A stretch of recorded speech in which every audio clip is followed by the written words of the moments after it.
Happy Friday. Welcome to the program, ladies and gentlemen. Did John Cornyn really lose to Ken Paxton earlier this week? That is the question that we're going to be asking today. Election fraud in Texas. We started exposing it thanks to Dr. Andrew Paquette last week with a report we filed a week ago today.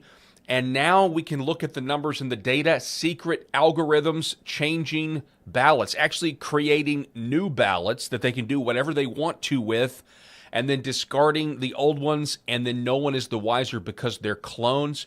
We're going to talk about it. We have the report for you, and we're going to talk about how this frames the entire discussion. Because if, in fact, the voter fraud that was going on, we at least know in one county, if it was going on in other counties, answer me this. What are the odds that you get a file from a county in Texas, election files, that show fraud, and you just happen to get the only county in the great state of Texas where the fraud is going on? What is more likely, that it was an anomaly or that this type of sophisticated operation was going on all across the state? We've got the news. We've got the data for you. We're going to break it down today. Happy Friday, and the show starts right now.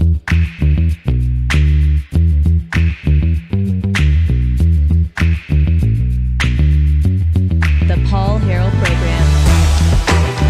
All right, ladies and gentlemen, thank you so much for being with us. As always, we can't do the program without you. We are broadcasting live from my home state of Arkansas, the great state of Arkansas, otherwise affectionately known by me, at least, as the Shire, where we're pretty walled off here, and we like it that way. And I know there's plenty of you out there in flyover country that feel the same way. God's country, if you will. And anyway, so great to be here. Also want to give a shout out to the LFA TV audience. Certainly we'll be active in the chat today as much as we can. Normally we have Rob Spencer, my co-host, with us, or we have Eric Haynes at number 3. Not today, though, but we do have a few guests lined up. The first one is Dr. Andrew Paquette. Now, because he was unable to be here live, I had to pre-record this. But this is a very important interview, and it's something all of us need to be aware of, particularly because of where we end on at the end of the interview, which is the SAVE Act. The SAVE Act is great. Voter ID is great. All of that stuff is tremendous, and I think that we need it. We need to end mail-in ballots. We need to do all of that stuff, okay? But none of that is going to fix what we're about to expose and what apparently occurred during the primary election between John Cornyn, the swamp creature, and Ken Paxton. So I sat down with Andrew Paquette about 4 hours ago, and we filed this report. Last week, we were talking about potential election fraud in the state of Texas. We talked to Dr. Andrew Paquette, who is the purveyor of the Zark files over on Substack, and we told you all about this potential voter fraud, these algorithms that were found in Chip Roy's district, basically a method to create extra ballots, okay? And so I wanted to reach out to Dr. Paquette. I wanted to have him back on the program so that we can analyze what we saw in the primaries, because one of the things he said was this fraud could have been directed to give John Cornyn the advantage over Paxton in Texas. So I saw this tweet. By the way, Dr. Paquette, welcome back to the program, sir. How are you? I'm fine, thank you. Real quick, I saw this tweet from Peter Berniger, and he says, remember how 4,110 fraudulent registrations were created in Bexar County, that's pronounced Bear in Texas, not Bexar, which would have triggered a signal to generate ballot. To generate ballot. Look how much John Cornyn won over Ken Paxton in Bexar County. So when I saw this tweet, Dr. Paquette, I immediately thought of you and your report that we covered in this program last week, and I was wondering what you thought about this, because, this 4,000 or so ballots is similar, I think, to some of the numbers we saw in your report last week. Oh, it's very close, yeah. There were 4,110 fraudulent insertions that I was able to detect. And the thing is, because of the way it worked, there weren't more than that unless they were on days that I didn't have a record for. So I'm certain mathematically that that's exactly how many were added. So it's a curious amount because it's very it's just slightly over the margin of victory there, which tells me they knew exactly how many they needed. One thing I have a really hard time getting around is the fact that these records are blatantly fraudulent. And the Bexar County Elections Department has apparently released some kind of a statement on this, where they say that the file I looked at was the result of an export error. And I have to tell you, unless what they mean is it was an error on their part to export evidence of fraud, I don't know what they mean, because there is no way there is any kind of an export error on earth that would create the file that I was looking at. And of course, they don't address any of the issues in there. But what it is it appears to be something that that wanted to make 4,110 votes. That's what it looks like. And then we look at Paxton losing by 4,008 votes, and I'm thinking, well, there we go. That's the reason why that's how many they wanted. And maybe that's why I didn't see any fraudulent records for the day before. So yeah, I definitely find this highly suspicious. I also find it to be, at the very least, a possible explanation for the number that they chose, which was something I was curious about. Wow. So any more movement? I know last week you told us about the authorities. You turned this over to some of the highest authorities in Texas and maybe even the country, because right now, politically, this is very interesting. Cornyn just barely edging out Ken Paxton could potentially be used by people in Donald Trump's ear to give Cornyn the endorsement, even though a majority of Texans voted for a new senator. They rejected Cornyn, but there's politics at play here. And I mean, I go back to our interview last week, and I mean, you exposed it. You found the algorithm. You found what they were running when the polls shut down in that Chip Roy district. You found that there was some algorithm that was running, creating extra ballots. And now here we have the results. So, I mean, the suspicions here, to me, seem verified. What are your thoughts? Yeah, I do want to clarify one thing, though, that this was first spotted, as I understand it, by Walter Doherty, who sent me the file. I analyzed it and I worked out how it was done. So I basically did the forensic unraveling of the algorithm to prove what they had done. But this was sent to me by somebody else. One thing that came out in one of my recent Zark Files posts, this related to something I discovered when I was thinking about the hardware involved, is kind of interesting. And I don't like using company brand names because, but they have their own opinions of what their hardware is doing. Okay. But on the other hand, I'm really forced in this case to point out that the check-in file is something where the original input comes from people coming into the polls, and then a poll worker is sitting there basically typing in your name and your address, and then saying, yes, this person really did physically present themselves to vote. And then when they hit that check-in button, they have authority to give that person a ballot. So when your name's on the list, it essentially means, number one, you were there physically, and number two, you were given a ballot, okay? And it's all run through the poll pad system, which happens to be Knowink, okay? That's KNOWINK. This is the company that recently bought Dominion, and is owned by, I think the guy's name is Scott Leyendecker. Does that sound right to you? Well, anyway, the thing is, I was curious about this because as I was talking about poll pads, I heard a couple of people say Knowink systems instead of Knowink poll pads. And I was like, you know what? There probably is a little bit more hardware than just the poll pad. Let me see what else there is. And that led me to ePulse, which I hate to say it, but it, on the one hand, you could say it makes their whole system more convenient for users. But on the other hand, you could also say it's far more sinister in another way. And what it is they have this server called ePulse that runs on Amazon. Okay, so this is a Amazon provided service, and they have the equivalent of basically a voter roll registry there that performs all these software functions. So what happens is that ePulse, which is in the cloud, goes ahead and gets the voter rolls from the various states, divides them by county, and then sends them out electronically over the internet to the poll pads, right? So that each county gets the right information on who their people are. And then they use that to check people in. And then as they get checked in, it gets sent back to ePulse, okay? But here's the thing. That would be the ideal surface to deploy the algorithm I saw, is on the ePulse server, which is and I hate to say this, I actually found the internet access point for this. It's really easy. Anybody can get there.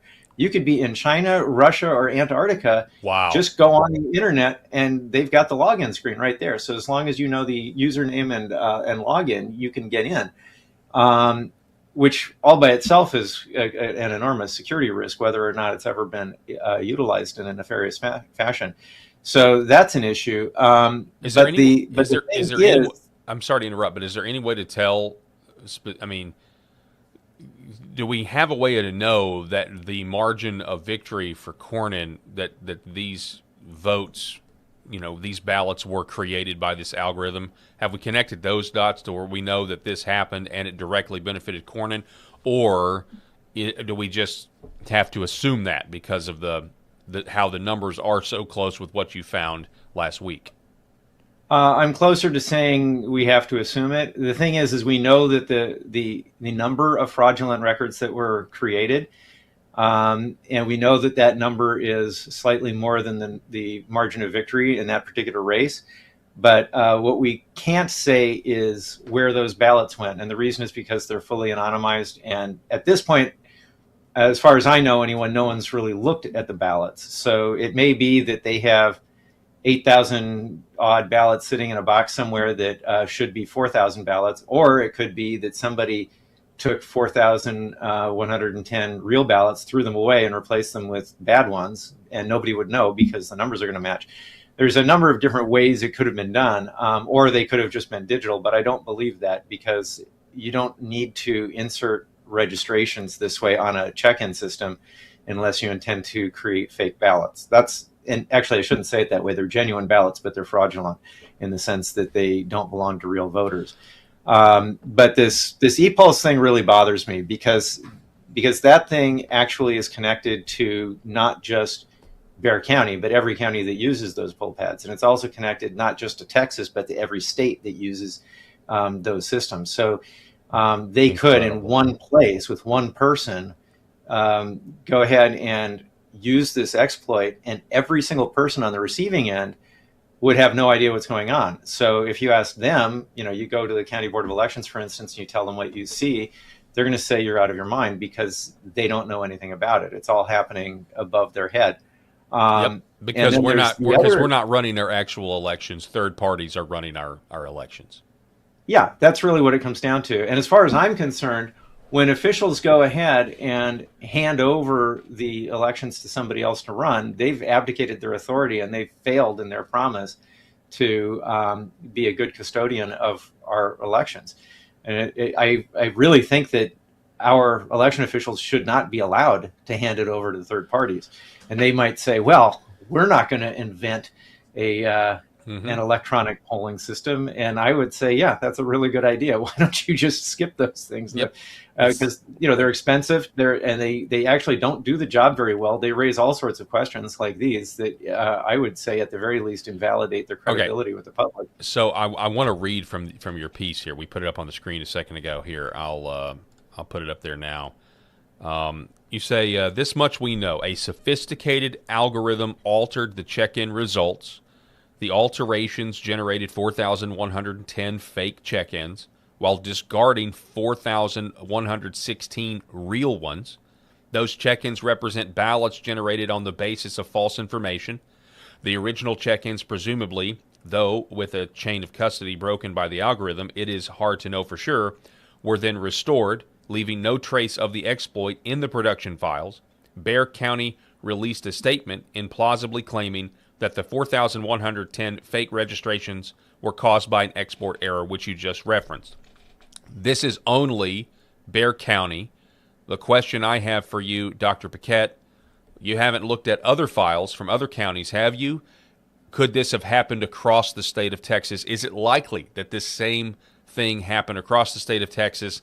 And if that's the case, it's a good chance that John Cornyn didn't get anywhere close to the number of votes that he actually did. Yeah, I first off, I haven't seen this in other places, but that doesn't mean it didn't happen. It just means that the data wasn't captured and sent to me. I find it basically an amazing stroke of luck that Weston Martinez managed to get this data, because it clearly wasn't meant to be distributed.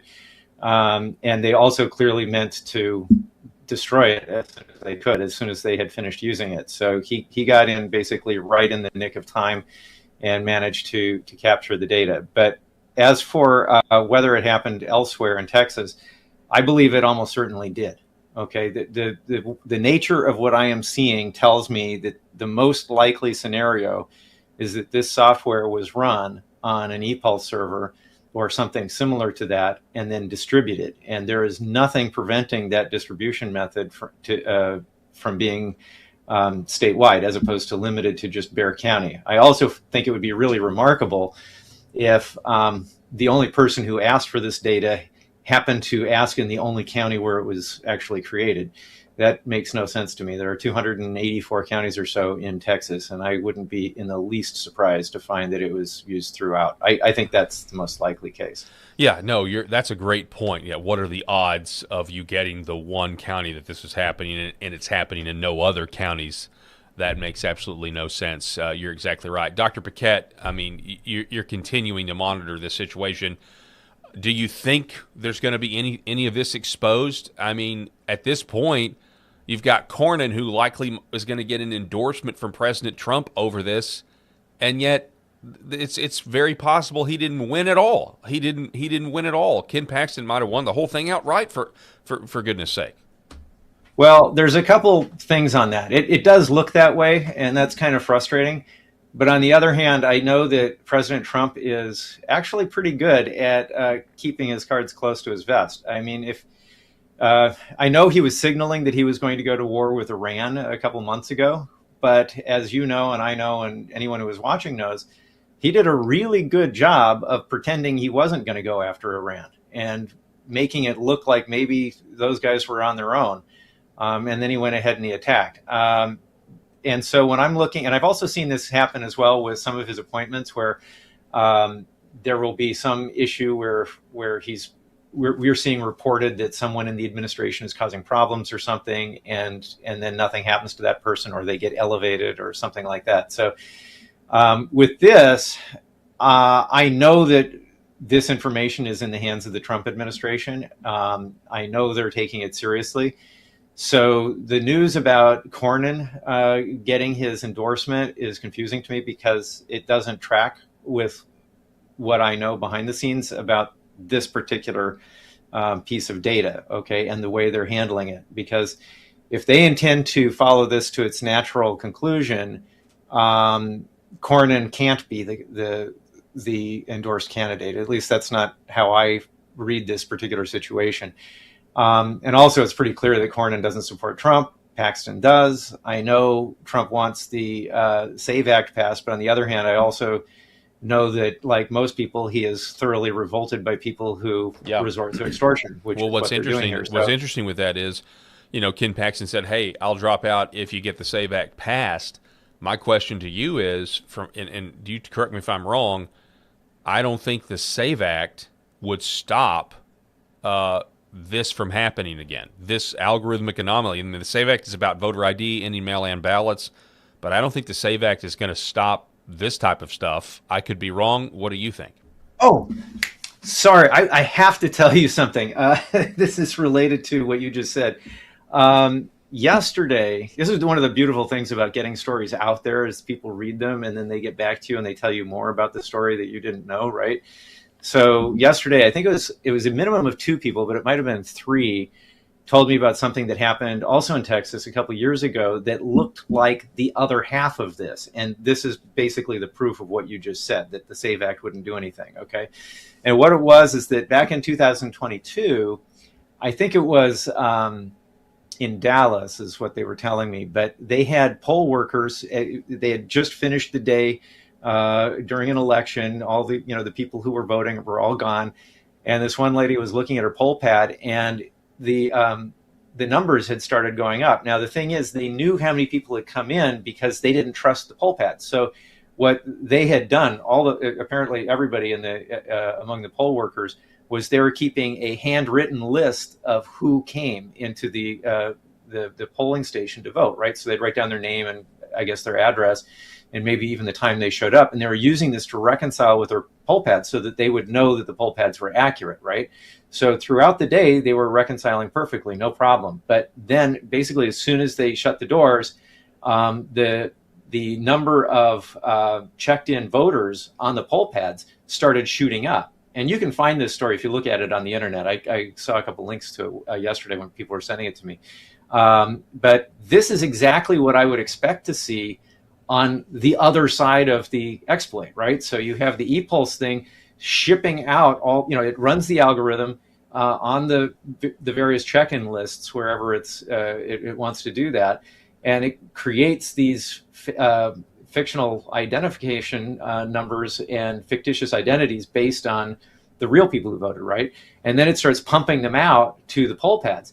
And so then the poll pads themselves start registering them. And they said they actually had like 1,000 names instead of 100 names. It was that level of difference. They multiplied them by a factor of 10. So the thing is, when people can be added after the real people have gone home, the Save Act's requirements for voter ID are utterly meaningless. Yeah, that's exactly right. So this is a lot of corruption, man. This is crazy. It just shows you how corrupt, how insecure our elections really are. So at this point, it's like, okay, we need swift action here, and we need, I don't know, you're never going to get Congress to admit this. You're never going to get them to go along with this and fix this. An executive order is going to be challenged in court, but maybe that's the only way to go here. I'm not really sure, Dr. Paquette, but I appreciate your work, and it sounds to me like we can say, Ken Paxton. I mean, I now, after this interview, believe Ken Paxton actually won or came out ahead of John Cornyn in this primary. If these algorithms hadn't been run, I think Ken Paxton would have won handily. And now, and it created this narrative, this political narrative now, where people are even, giving Cornyn a chance. It's just crazy, and it also confirms that Republicans have benefited from this voter machine fraud or algorithmic fraud in primaries, just like we've been saying. They've been benefiting from this, just like the Democrats have, for a very long time. And you've exposed it. Mr. Daugherty exposed it. Your website is Zark Files. Go to zarkfiles.substack.com, zarkfiles.substack.com. I really appreciate it. I'll give you the last word, sir. Thanks. One thing I do want to say is that whether or not Paxton won, one thing you can say for sure is that with 4,110 inserted fraudulent records and a victory margin of 4,008, there's absolutely no way to know for sure that Cornyn won. That I am very confident saying. As for who actually won, who would depend on who those votes were for. We can theorize that they were for Cornyn, and it's quite possibly they were. But at the very least, we can't know who won, and the entire election is invalid on that basis. Good grief. The entire election is invalid on that basis. That's crazy. Incredible. This is supposed to be America. We're supposed to pick our own leaders, and yet we're relying on machines and electronics in the age of AI, in the internet, in programs, and people much smarter than me. It's insanity. We must go back to paper ballots immediately.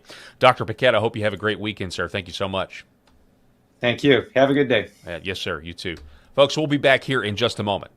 The Arkansas political swamp is in total meltdown. And what do? Spew lies. Why? Because of a 21-year retired Army veteran, a decorated war hero, father, a proven leader in communities who puts Arkansans first, who won't sell out, won't take a knee to the Arkansas political swamp machine. You say you want change, well then vote for it. Then vote Brian Norris for Arkansas Secretary of State. All right, welcome back, ladies and gentlemen. Happy Friday again. That is, I don't know, I wish, you need to share this video with everybody you can. I am outraged. I'm frustrated by this whole thing.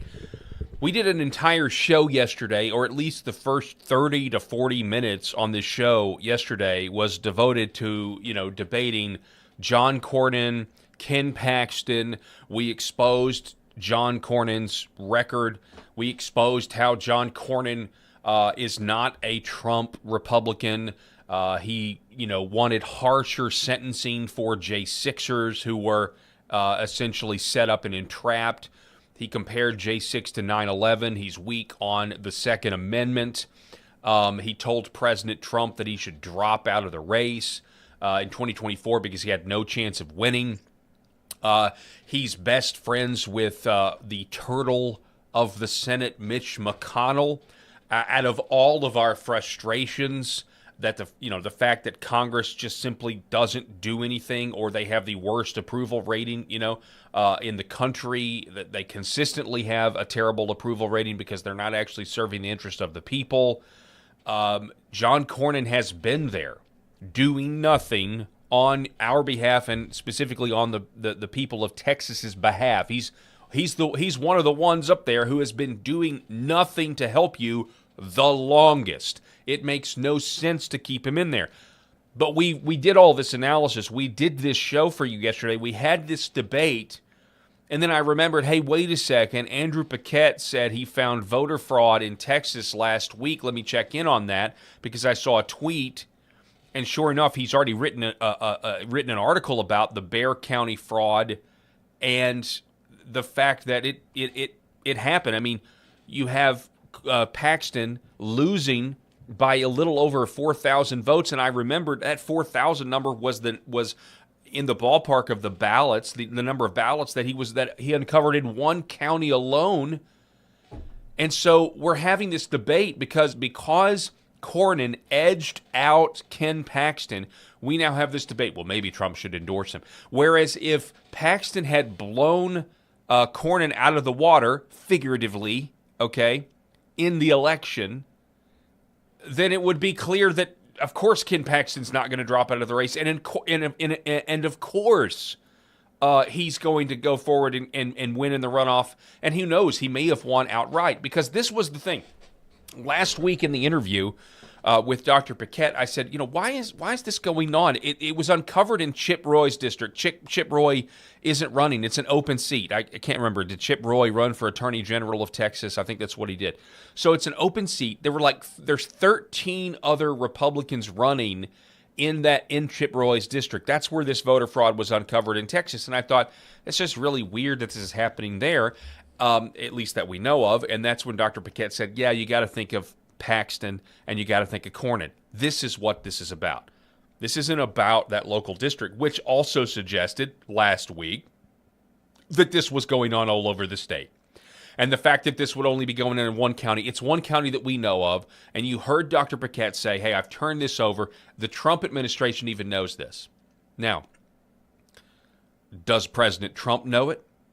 That's the question that this journalist should have asked. Do you know if President Trump knows what you have uncovered, what other people have uncovered in Texas, and that it is a very likely possibility? Again, I'm convinced John Cornyn did not win that primary this week. I'm convinced of it. I could be wrong, but I just think the evidence suggests that. But does President Trump know about this? And that's the question. Certainly, I believe Dr. Paquette. People around Trump know. People in Texas know. The authorities know, according to Dr. Paquette. And I don't want him to have to reveal any of his sources or any of his contacts or anything like that. But the fact that this was uncovered and then they deleted the evidence of it. And by the way, the entire scheme is designed to not leave behind evidence. And you understand why when you look at this. Real quick, I'm going to spend a little bit more time on this. We've got a great rest of the show planned for you guys here on LFA TV and other platforms. Like, share, subscribe this video wherever you're watching from, especially this video. I think people need to know this information. Have you heard this information on any other platform, on any other show? I don't think you have. I don't think you have. Coming up at the top of the hour, we're going to be sitting down with Noel Fritsch who is the purveyor of nationalfile.com. Noel is also working on behalf of, he's working in the campaign for Mark Lynch. Mark Lynch is running against Lindsey Graham, so stay tuned for that as well. But I want to spend a little bit more time on this and break this down for you.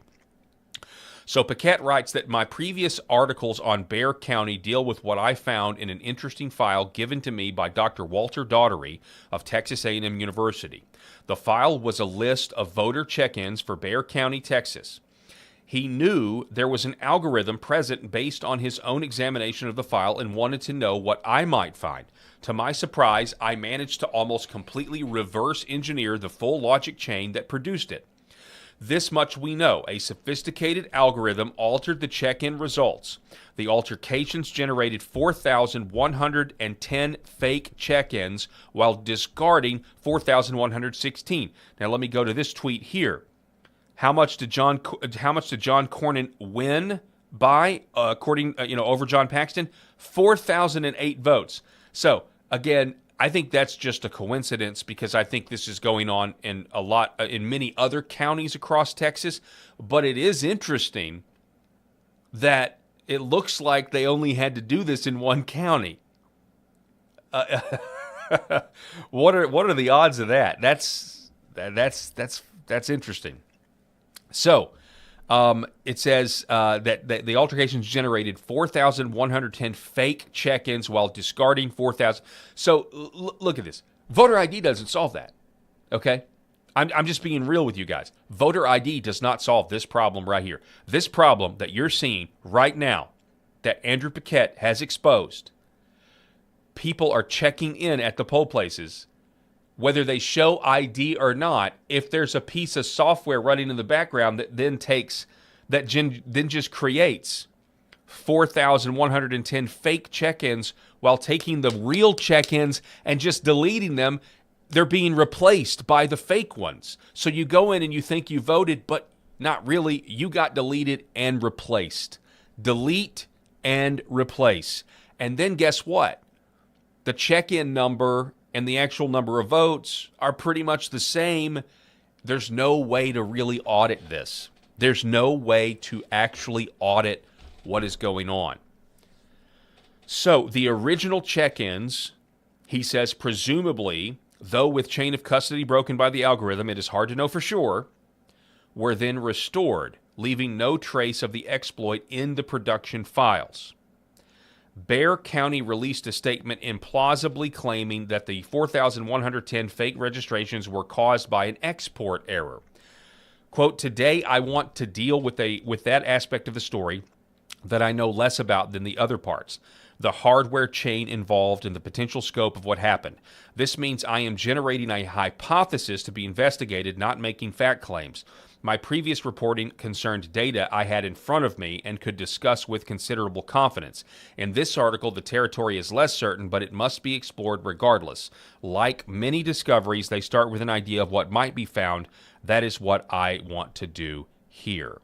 So he detailed all of the rest of this article, probably not in as great detail as the interview. It's more detailed here, the article. You can go read it yourself at zarkfiles.substack.com. This, and again, at a bare minimum, because of what we have uncovered, again, Texas election fraud has been uncovered, and at a bare minimum, the whole election is null and it should be null and void because the winner is actually unknowable. The winner of that primary this past week is actually unknowable according to this data. That's not me saying it. That's Dr. Paquette saying it, who's poured over the data.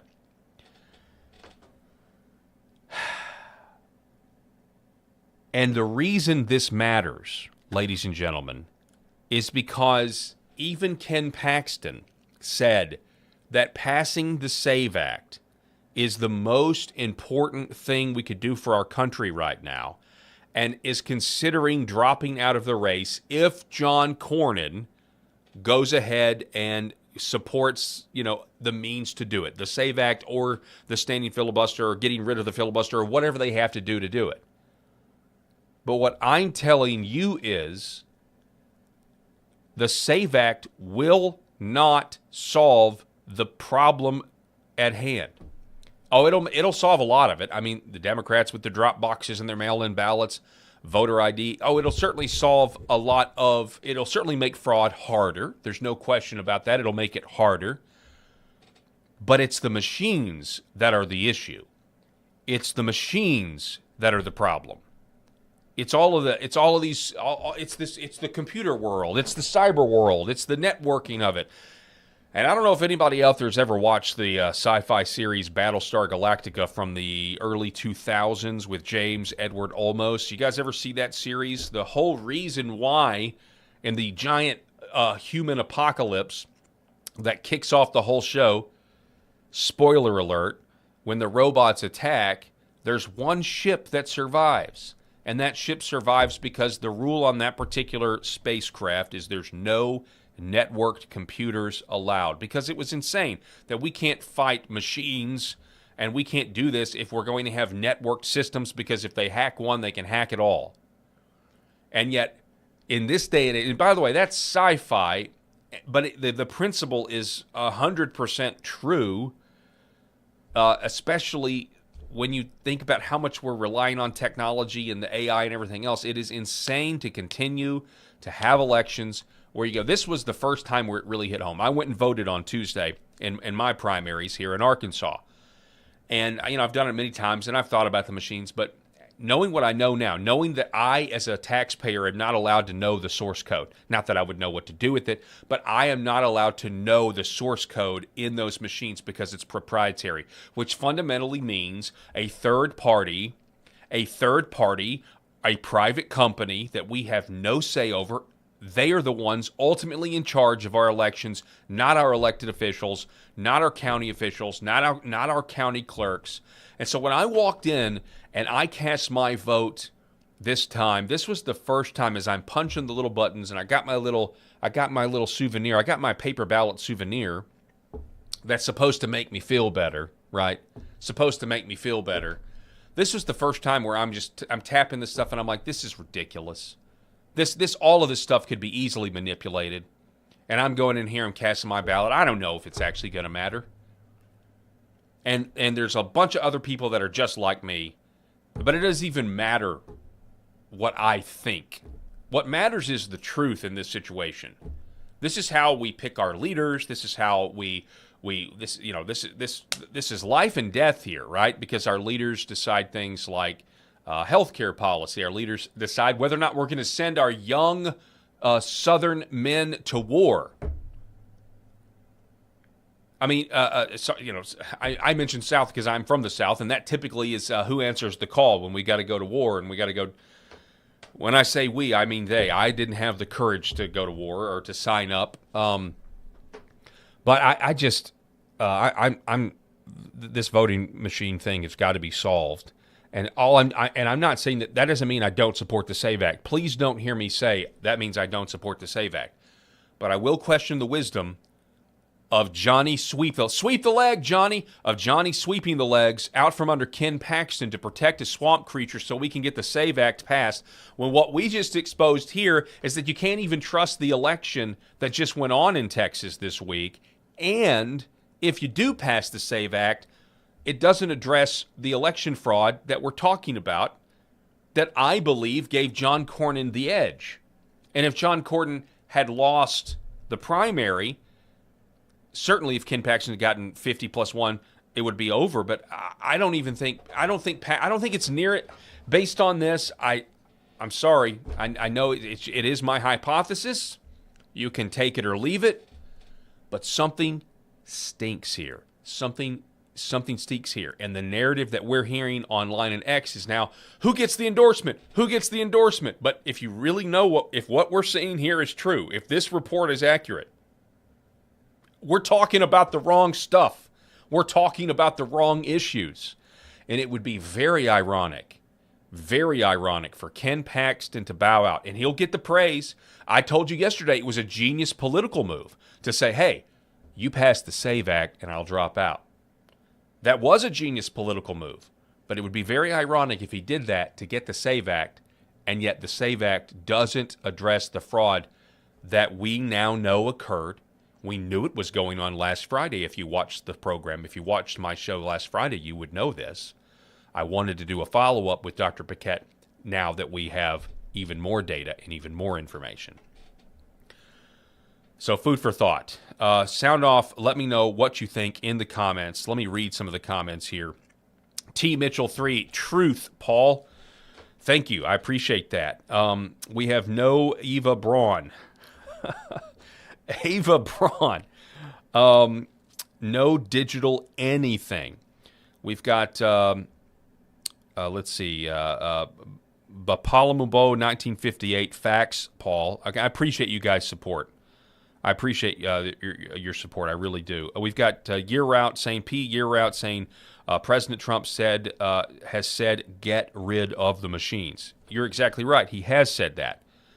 It's not in the SAVE Act, but he has said that. He has urged.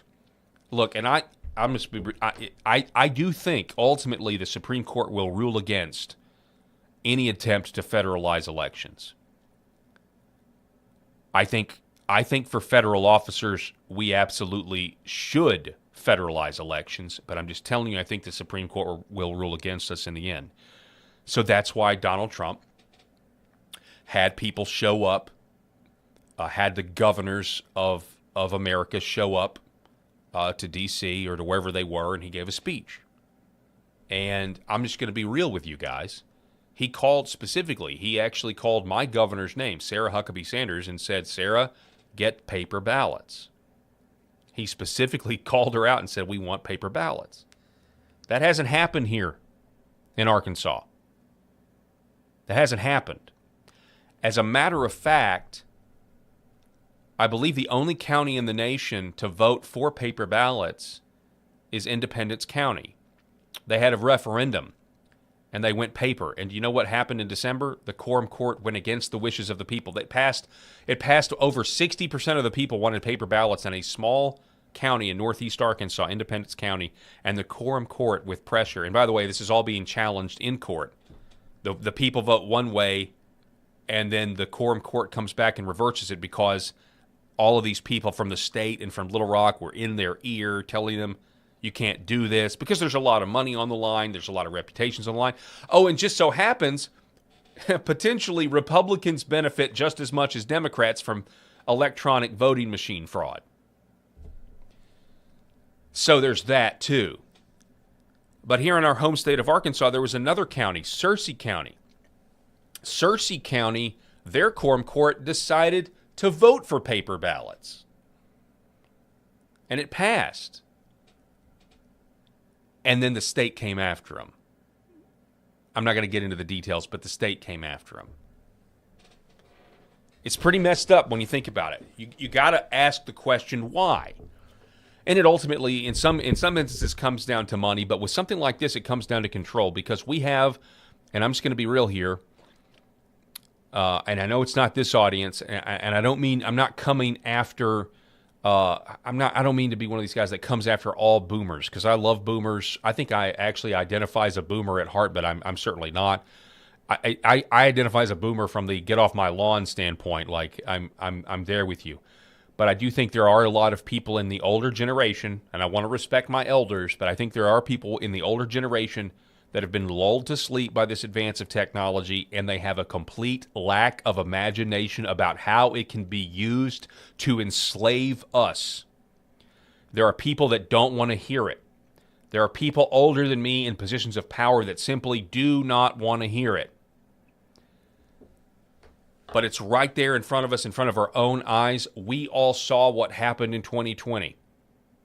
And the Democrats were using multiple different ways to cheat, not just the ballot dumps in the middle of the night, but it was also about getting knowable numbers and rigging the machines. And I want to give a shout out to the pillow salesman that has been out there trying to save the Republic, Mike Lindell, for bringing so much attention to this at personal cost to him. This man spoke the truth, and if you doubt his dedication, you may disagree with him, but if you doubt his dedication, the man has been sued by the voting machine companies and still refuses to recant.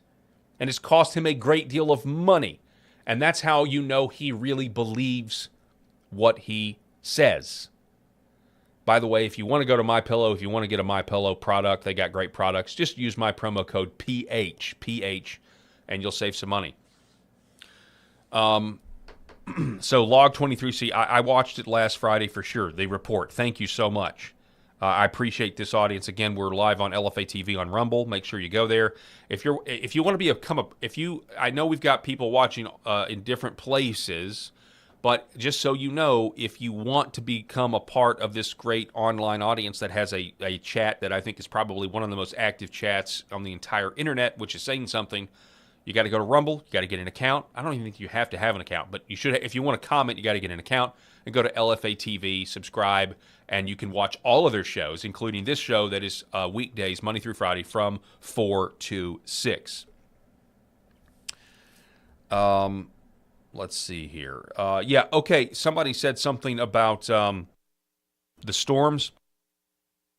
That's right. We do have severe weather in different pockets that's predicted. So everybody this public service announcement, everybody just watch your weather, have a plan, and just everybody stay safe out there. Living in Arkansas, we know about tornadoes very well. So be safe out there, everybody. Also want to give another request. Excuse me. So the last week I was asking for prayer for my Uncle Dave, and I just want to say thank you for praying. He is still not out of the woods yet, but he is showing consistent, slow but steady signs of improvement. I know there's a lot of Christians in this audience, and I just want to say thank you for praying for me. You guys didn't even know me. You guys don't even know who I am. And I asked for prayer when we started the program last week, because we've only been on barely a week. And so I believe in the power of prayer. I'm praying for the Lord that I get a few more years. I hope 10 more years with my uncle who is sick. And I just would love for you to continue to pray for him, specifically pray that his kidney function continues to improve and that his heart function continues to improve. And if you could do that for me, I would, when he comes to mind, if he comes to your mind, please pray for him. His name is Dave, and he is my uncle, and I love him very much. So thank you, everybody, for everything. So there's been a back and forth with Ken Paxton and John Cornyn right now because they really do want the endorsement. By the way, over the weekend, depending on what we hear, I want you to keep what Dr. Paquette said in mind, that he's given all this information to people high up in the Trump administration about what really went on during this primary election. What really went on. Who's responsible? Who actually did this and committed to these algorithms and these programs where they're making clone ballots and replacing them with people who checked in that day to vote? Who actually did it? Who actually is running the software? It's a great question. But before I wanted to get to this back and forth. So there's been it's gotten kind of snippy between John Cornyn and Ken Paxton. They really don't like each other. In response to Dana Bash over at CNN, who says the president's top priority, other than the war is the Save America Act, which he now wants to include the trans issue. He told me in this response to my question about endorsing Cornyn. So as of this broadcast, unless you guys know something I don't, there has been no endorsement yet. But Senator John Cornyn says, unlike Ken Paxton, who has a history of betraying everyone around him, I keep my word to Texans. You believe that, Texas? Hey, Texas, do you believe that? Does John Cornyn keep his word to you? He goes on, I was one of the first sponsors of the Save America Act, and I agree with President Trump that the Senate must pass it now. So again, if we are dealing out points, or we're taking away points for people that are ineffective, John Cornyn has been one of the guys up there, this old fossil dinosaur, who has been doing nothing on your behalf for the longest, or one of the longest. I mean, Mitch McConnell, Chuck Schumer, but Cornyn's up there. He's been there for a while, and he's been doing nothing on your behalf for a long time. I think those guys should go. But there is some sort of weird, sick, circle the wagons mentality these guys have with each other. And they just they hate the idea that they actually answer to the people. They hate the idea. They don't think they work for us, right? And many of them, that's what they believe. The truth of the matter is these politicians have a shelf life. These politicians will all go bad in one form or another. They're all going to disappoint us because we're not going to agree on everything, right? We also, to some extent, they should be looked at as tools that we use, and we don't. They look at us as the tools. They look at us as the peasants. And John Cornyn, that's the way he views things, right? It's almost a sure thing that John Cornyn ranks people in some order of importance based on how much money they can give him or his campaign. But this back and forth kind of went on. Attorney General Ken Paxton. John Cornyn is a coward. Not only does he refuse to support abolishing the filibuster in this post, but he refuses to call out his best friend Mitch McConnell for opposing the Save America Act. Only one of us is serious about supporting President Trump, and it isn't him. It isn't him. Getting a little chippy. Getting a little chippy there online. Let's see. This is a direct response to the previous tweet. If you were serious about supporting the president, Ken Paxton says, you would support abolishing the filibuster and call out your best friend McConnell for opposing the bill, but you aren't serious. You're weak. You're weak. I just wanted to say it twice because it's true. That's why you're once again refusing to call for abolishing the filibuster. And that's exactly right. He is. So there's also, in keeping with this same theme, just kind of moving on to the Democrat opponent, from the Democrat perspective, really from the Rhino perspective too, you're hearing things like, oh no, but if Ken Paxton is the candidate, they're going to leak his divorce records, which, by the way, I'm pretty sure are already publicly available. Well, there's going to be some dirty laundry that comes out there. Let me ask you this. Why does nobody say that about John Cornyn? How do we not know that if Cornyn gets the nomination, that Cornyn won't have some sort of dirty scandal? Well, because it won't matter then. They'll just, rally the base, rally the base. They just don't want to rally the base. By the way, you can make a strong case that people like John Thune will work against. Rhino Republicans in the state of Texas may very well work against John Paxton or Ken Paxton if he gets the nomination and secretly want Tallarico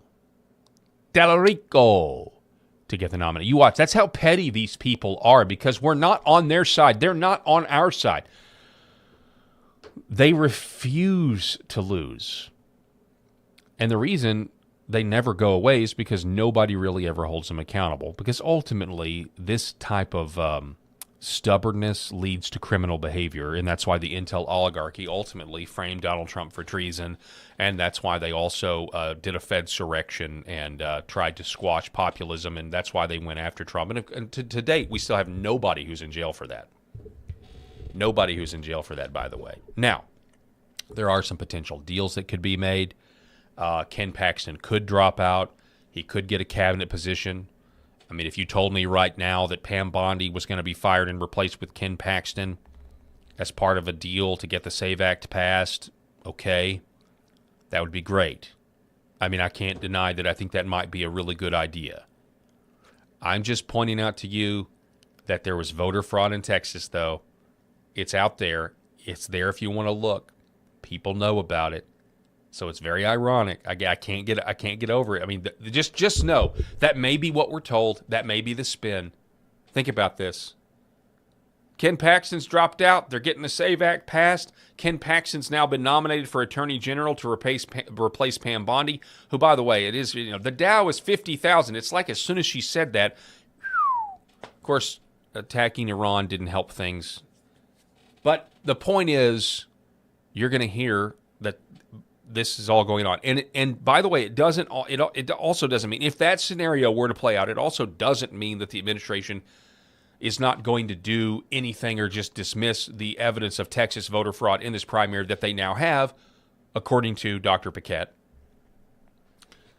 But we'll wait and see. And that's kind of the, boy, I'm getting tired of saying that phrase. Well, we got to wait and see. Well, we got to wait and see. Well, we got to wait and see. But anyway, here we are. The Democrat perspective of this is James Tallarico is going to try really, really, really hard. Tallarico is going to try to moderate, but there's no way this man can. Even with really good political spin and political propagandists and try to go to the center, his record is going to catch up to him. There's literally no way. This man wanted abortion so bad during the Biden administration that he wanted government buildings, government-owned buildings or leased buildings, to be repurposed as abortion baby murdering factories. In a letter with Texas State Representative letterhead on it, he wrote to President Joseph R. Biden, who clearly did not read it. You know it. I know it. Quote, "Dear Mr. President," this was June 24th of 2022. "Dear Mr. President, decades of jurisprudence and majorities of Americans have repeatedly affirmed the constitutional right to an abortion. Yet an anti-choice minority has taken advantage of the undemocratic loopholes in our political system to impose their radical program on our country." Now, Joe Biden did take the hint, or his puppets did take the hint. They were so upset with the overturning of Roe versus Wade that Joe Biden's personal police force, the FBI, went after pro-lifers protesting and praying outside of abortion clinic, because that's ultimately who they held responsible: Christians. Christians with a heart for those who are killing their children, Christians with a heart for those, loving them enough to tell them the truth that they're killing their babies, trying to do everything they can. That's what the satanic Joe Biden FBI did. And by the way, there's still people there's still people there. There's holdovers there. That was their solution. Oh, really? Roe versus Wade goes back to the states? Man, let's go after the Christians. They're the ones that have been praying against Roe versus Wade for the last 70 years. Let's go after the Christians. You'll never convince me that that wasn't a conscious choice. Blame the Christians. Blame the Christians when evil is restrained. Now, abortions have increased since Roe because of the abortion pill, and that's a whole nother topic of conversation that we have to discuss and conquer. That's something else we got to be praying. Lord, will you give our leaders the wisdom to restrain murder and evil in the form of the abortion pill? But anyway, back in 2022, James Tallarico, this minority is threatening our most basic rights to life, liberty, and the pursuit of happiness. I'm not going to be happy, Tallarico. I'm not going to be happy unless I get an abortion. On behalf of my constituents, I urge you and your administration to consider taking the following executive actions to protect the right of abortion: leasing federal property to abortion clinics on federal lands or in federal offices. This guy was crazy. He is crazy. Prohibiting states from imposing restrictions on abortion medication through the Food and Drug Administration. Got to get those abortion pills. Got to do a couple lines of abortion pills. Hiring abortion providers as federal employees to provide immunity from state lawsuits. This guy will not be any problem to beat. I'm telling you right now, there's no way. This guy's not going to be able to do. I mean, listen, he was running interference on Texas legislation designed to end litter boxes being distributed at schools in Texas for children who identify as cats. Can you name a school where it has been confirmed that students are using litter boxes? Well, what we do with this bill is we prevent that from happening, but what we don't take out. Can you name a school where it has been confirmed that students are using litter boxes? This was at the top of your press release. This was mentioned when you introduced this bill, created quite a stir. So I'm asking, can you name a school where it's been confirmed that there are litter boxes being provided to students? This is a common Democrat tactic that happens in localities with the states. Is this happening? You're trying to ban litter boxes for kids at school. you heartless bigot. But is it even a problem? What a problem are you addressing? Well, here's the deal. Yes, there are kids that identify as cats, and we have allowed any group to claim that they're a group, any group that to claim that they're now the next marginalized. We're the next civil rights. We have the same plight as African Americans in the 60s because we want to be cats, and we will have our litter boxes separate but equal. It happened in my home state of Arkansas, in my hometown, one of the schools here. They had litter boxes for people that wanted to identify as cats, and people went along with it. So yeah, Tallarico here is running interference with the leftist agenda for any state, any Christian red state that has Christians trying to push back against this and pass laws that prevent this lunacy, this madness, this child abuse, this legally sanctioned wickedness. They're trying to change things and you got Tellerico. Do you know? Is this even a problem? You're trying to prevent litter boxes, but is there a school that's actually doing this? Yeah, James, there is. There is, buddy. It's happening everywhere, and it's crazy, and it's nuts, and that's the party that you represent, bro. You represent that party, and you're very easy to beat, assuming we don't have all these algorithmic problems in the election.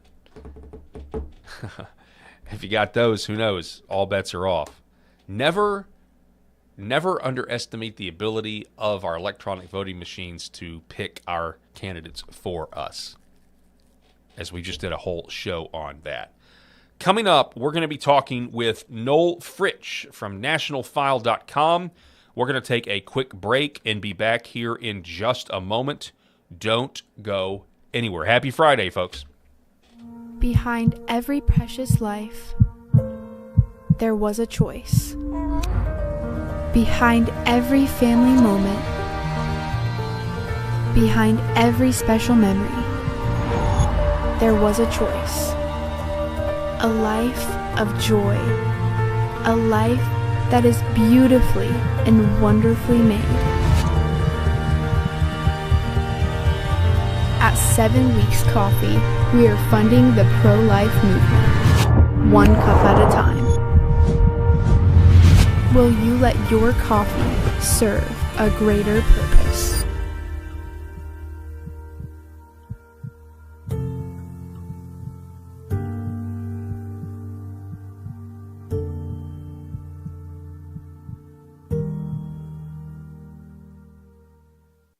All right, welcome back to the program. Thanks so much for being with us. So we've been teasing it all hour, and now we have him. He's finally here. We have Noel Fritsch.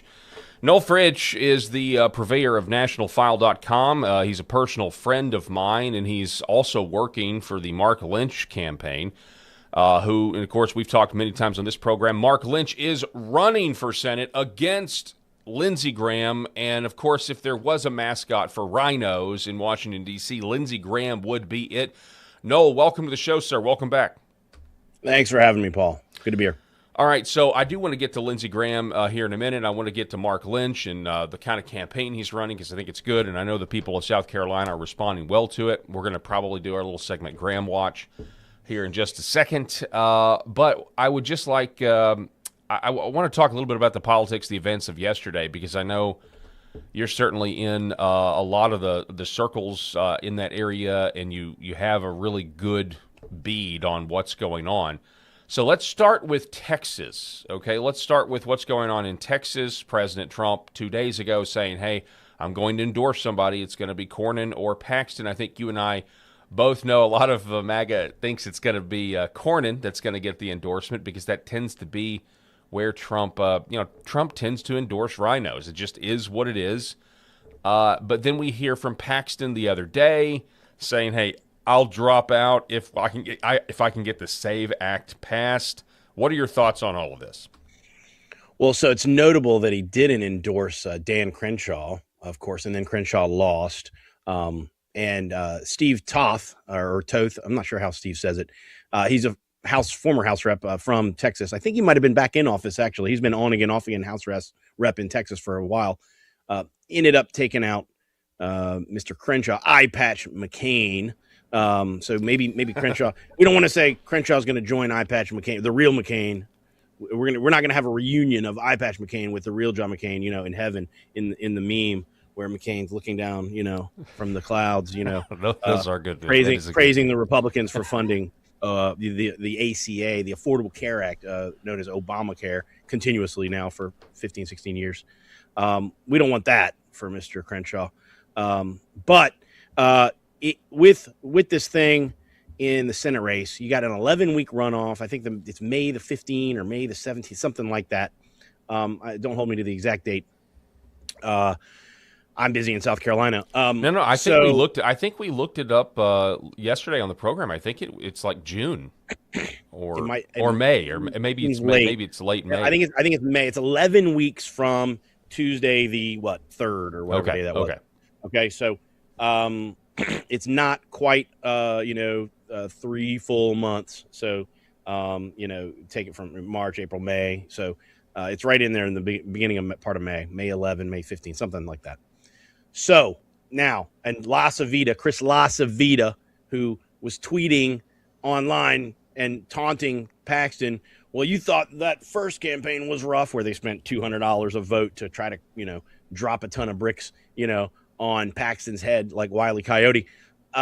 He said round 2 is going to be even worse. This is Chris LaCivita, who's supposed to be, a MAGA guy, a Trump guy, but he's in the Trump circles, working with Susie Wiles and James Blair against everything MAGA stands for, unfortunately.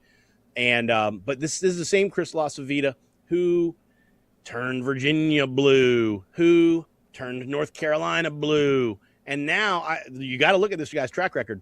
I mean, Texas could easily go blue with, under the leadership of campaign hacks like Chris LaCivita. And South Carolina, too. Guess Chris LaCivita is working with Lindsey Graham in South Carolina. Obviously, we hope that Ken Paxton gets the endorsement, or at least that Trump doesn't endorse John Cornyn.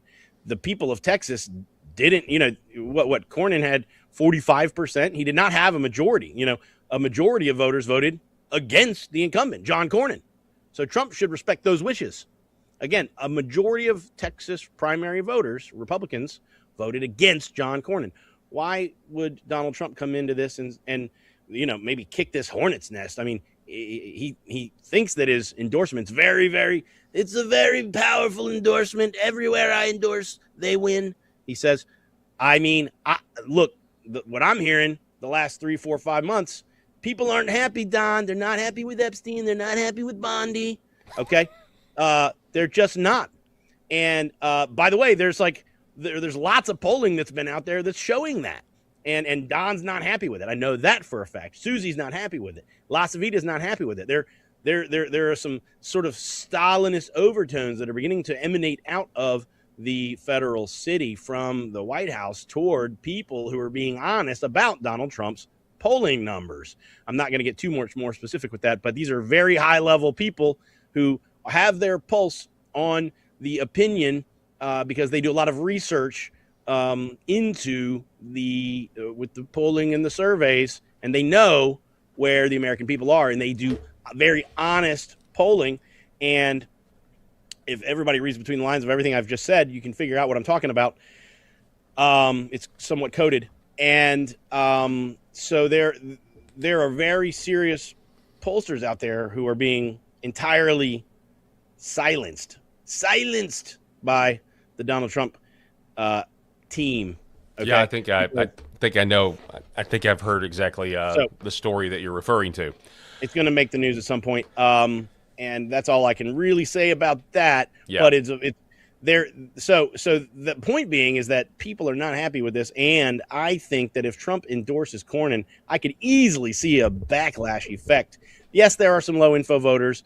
Yes, there are some measure modicum of voters who are going to say no matter what, well, Trump's my guy. I'm in whatever Trump says. If Trump says I need to be caught dead after, post-coitus with a little boy, then gosh darn it, I'm going to do it. There are those voters. So unfortunately, that folks aren't paying quite the level of attention that a lot of folks are. So I mean, I think you're right in terms of the fact that if Trump endorses Cornyn, there's going to be backlash. People have even said the base will be more disappointed in Cornyn endorsement than they are with bombing Iran, right?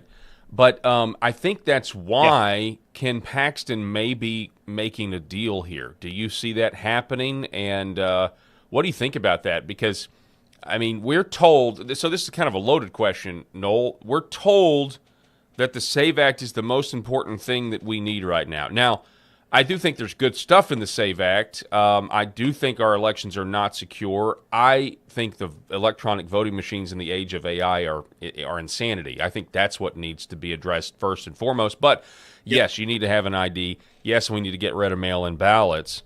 But is it really worth keeping a swamp creature? This is the question, and it could go either way. Is it worth keeping swamp creature Cornyn, who has betrayed Trump really throughout both of his administrations? Certainly the first one, compared J6 to 9/11, went after law, was willing to take the guns away from law-abiding citizens. Not to mention he told Trump that he couldn't win in 2024 and needed to drop out. I mean, there's a lot of irony here. Is it worth it? Is the SAVE Act? And again, that also assumes that John Thune is going to give a full-throated effort to even pass this thing. Yeah. I mean, they could say yes, but then the whole thing could. Go ahead. I gotta say, I believe that Ken Paxton knows that he could cut some kind of a deal with these guys, and they'll just never come through with whatever that the deal has been stipulated to ever. That's how these guys are. Never cut a deal with these guys ever. There's what could you have in hand? When you cut a deal, I got to have this in hand before you get that in hand, basically, right? It's a hostage situation here. So it's like, we're going to pass the hostages across the bridge, at midnight or something. Like, that's not happening. One's got to happen, and then the other's got to happen, which won't happen. And so Ken Paxton is going to cut some kind of a deal. Maybe he'll be the AG after Bondi gets let go for another scandal that may or may not be breaking about her, her coziness with Todd Blanche and her basically disregard for the entire Epstein scandal. Maybe there'll be a scandal with that. Maybe not. I don't know. Just saying. If you hear about that, you heard it here first. Yes. So which is why you should watch the Paul Harrell program and LFA TV. Jeremy is doing great work, and so is Paul. The Harrells, two different spellings. No relation, yes. So, look, you never cut that deal, Paul, ever. I mean, what do you think? You think Bonnie's just maybe going to leave? She might have a scandal and stay. What else would they give you? Is there? But I love the fact that Paxton has pointed this entire discussion over to the SAVE Act. Now, what I would say is the language I would use, knowing how DC works, having worked there on Capitol Hill, on the legislative stuff, with the chief of staff every day, you got to have a clean SAVE Act. So I would say, hey, the SAVE Act's great. Make it even better. If I'm going to do this deal, so you have the negotiation and have it publicly. Say, you know what? Just like you said, Paul, I like the SAVE Act, but we still have these machines. We got to get rid of these machines. I like the SAVE Act, but maybe we need to have the Iraq-style election with purple ink on our fingers so we can prove that you voted today and you're not going to get to vote again, brother, because that ink ain't going nowhere for a week. Okay? You have the whole debate. Okay? If you're going to sell your house, you're going to try to get the highest price you can possibly get for it. You're just not going to give it away, right? So that's what I would say about all this. That makes sense. But can you tell us a little bit about the process too? Because I mean, the fact that the SAVE Act has not already been passed, and we've got November coming very quickly. I'm just skeptical about this whole thing. I believe that even if you tried to do, the standing filibuster today, right, you've got, a month, maybe a month and a half before the Democrats exhaust all of their processes. Then you get it passed, and then the lawsuits come, and then a judge, does some sort of nationwide injunction, and you see how this plays out. Is there any? I mean, I know we're all talking about it like it's going to save the country, But is it realistic to think that this law, if it were passed, would be into effect by November? Yeah, no, right? Yeah, I mean, that's the government is famously, expert at sort of dragging their feet and digging in their heels and not doing anything on any number of initiatives. This is why, rather than drain the swamp, maybe it should be like burn it all down. Look, I don't want to get too deep into where this goes procedurally in DC. That's what look. The truth of the matter is this: you've got a leverage point in the middle of an electoral cycle. Let's use the leverage to get the most we can get out of this electoral cycle, which is getting rid of scumbag like Cornyn, getting rid of like this weird degenerate little goblin troll down in South Carolina, Lindsey Graham. How on earth is Lindsey Graham? By the way, he's the budget chairman and there's no budget. Lindsey, you're the budget chairman and there's no budget. You're a total failure. What are you doing? He's all over the planet, like with little weird like elf goblin. Like wherever Lindsey shows up next is where we're gonna go have our next war. That's basically what he is at this point. Lindsey's got to go. Mark Lynch is mounting an outstanding challenge to Mr. Lindsey Graham, Lady G. I don't know whatever he is, Lindsey, and they're scared. We know they're scared.